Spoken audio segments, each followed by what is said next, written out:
These look terrible, so let's fix that.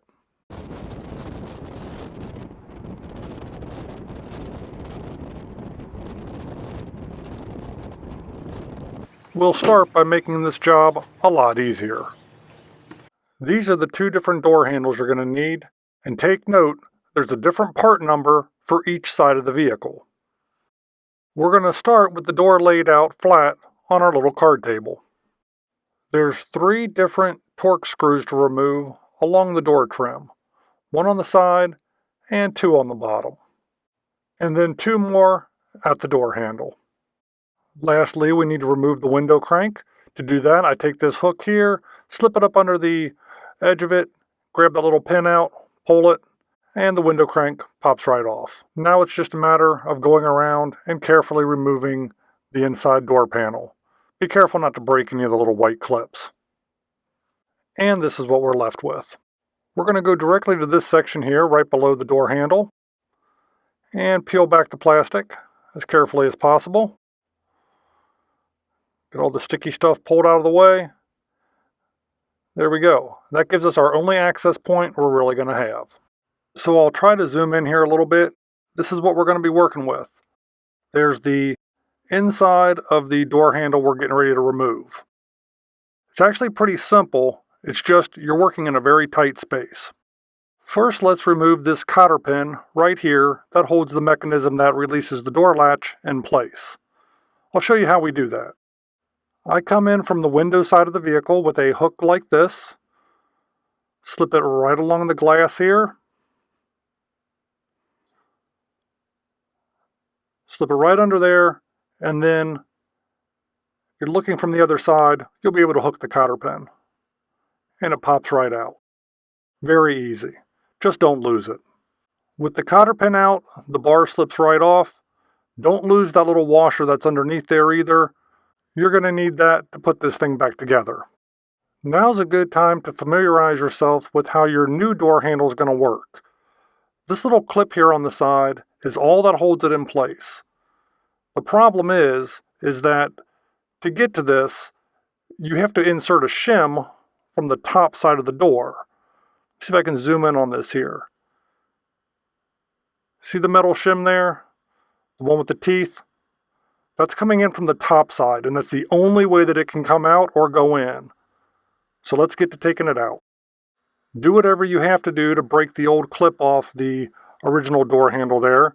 I just slid a screwdriver underneath it and smacked it with a hammer, and then that shim will slide right out as soon as that old clip is out of the way. And here we are back at our new door handle, and again, familiarizing ourselves with it, that's how this works. The shim comes in from the top, and then once it has enough pressure on it, that old clip will catch it. There'll be a part of the frame of the door there between those. It'll work just fine.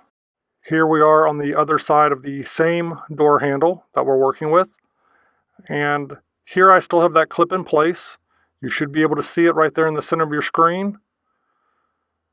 That's the little piece that on this side I still need to bend up out of the way. I'll slip a screwdriver underneath it, and then one smack with a hammer, and the clip itself should just break, and then you can get in there with your screwdriver and pry the other side out. It's actually pretty easy, way easier than I'm making it sound, believe it or not. But let's go ahead and get this one out of here. Once you've removed the metal shim on both sides, you'll see that you have a lot of play in your door handle now, and all you got to do is kind of break the seal around it with your fingers, wiggle it a little bit, pry it from just about every direction, and eventually it'll pop right out. The old one's out of the way. Let's get our new one set. Before we put our new door handle in, let's kind of take a little side by side here, show you how the old one looks. The mechanism is very similar, almost exact, but with a few modern upgrades just in the machining. You'll notice that the new one doesn't have any rust on it. That's pretty nice.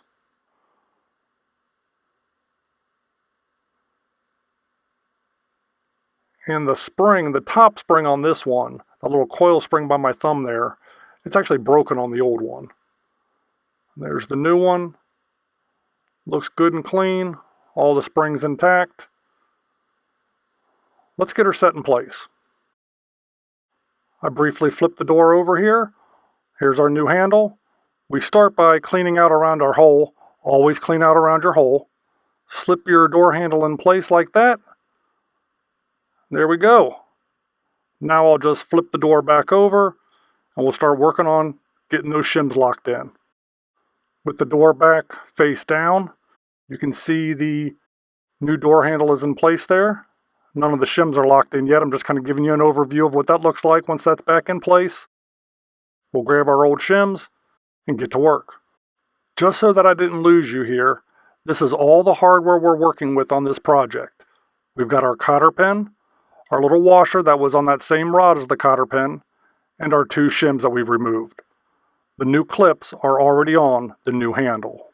As a quick note, at the top of the door, if you peel away a little bit of the plastic, you're going to have one small hole up here that you're going to be able to slip a screwdriver through, and it's going to give you just enough leverage on the inside to reach where that shim is so that you can kind of lock it into place. You'll be able to push it down. Because again, you have to reach in and bring the shim in from the top of the door towards the bottom, and that screwdriver port allows you to get that locked in place. Once you've slipped both your shims in on each side, we need to reattach this arm mechanism here. Just slip it back over that pin and put the cotter pin back in place. Very simple. And just remember, there was that washer that was underneath that rod. So you have the washer, the rod, and then the cotter pin.